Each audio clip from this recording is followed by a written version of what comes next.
Nest has over 8 million members and we are investing over £6 billion on their behalf.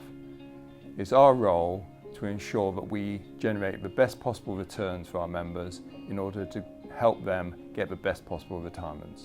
Our in-house investment team has the job of looking at long-term trends to see which markets we should be investing in and those which we should be avoiding. Over the past decade or so, governments have been putting increased pressure on tobacco companies. For example, they have been increasing regulation on sales of tobacco products, and more have actually been taking legal action against the companies themselves. This is leading to a long-term decline in the sales of tobacco, and that's impacting their profits. We believe as a result of this, it's the right time for our portfolios to go tobacco-free. The World Health Organization has forecast that tobacco rates globally are set to decline to 15.4% in 2025 from 22.1% in 2010.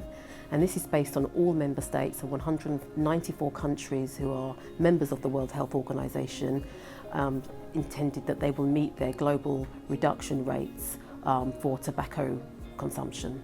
Tobacco companies are increasingly facing a hostile regulatory environment.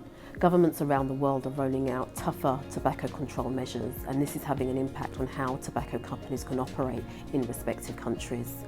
We've also seen litigation risk rising for tobacco companies. On average, litigation is mentioned 60 times in a tobacco company's annual report and accounts. They've also earmarked to the tune of $1 trillion in the amount of future potential liabilities. So this is really a sizable chunk of their operating profits. We're also seeing consumers becoming increasingly aware of the harmful effects of tobacco, and all of this has culminated into declining smoking rates globally. Tobacco companies used to be viewed as safe investments with very strong cash flow.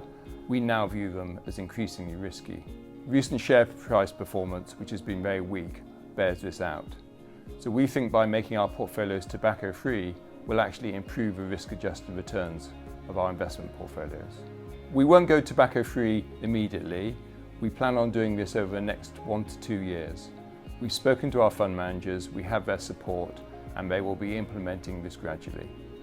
We don't see attractive risk-reward in the tobacco sector in emerging market debt space, where its exposure is relatively modest.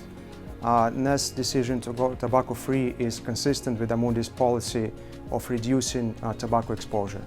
We have seen significant interest in investments with an ESG anchor, and the announcement by Nest shows their determination to take the lead and set the example in the area. Nest is a responsible investor, and this is about ensuring that the companies and markets in which we invest in are well run and the environmental and social practices and impacts of our companies are well managed. We've had concerns about the tobacco sector for quite some time from an ESG perspective. We've been voting against management on a number of resolutions in hope that they'll improve their practices and the conduct and the way and the practices that they use in order to sell and market their products worldwide. We've also sent letters to companies in hope that they'll think about how they can change going forward and become more sustainable in their business practices. Unfortunately, this hasn't really translated into any action from tobacco companies, and they are still continuing to sell products irresponsibly around the world. In summary, the increased pressure from governments on tobacco companies means they are increasingly risky investments. So we think that eliminating tobacco from our portfolios will improve risk-adjusted returns for our members, and in the long term will generate better outcomes.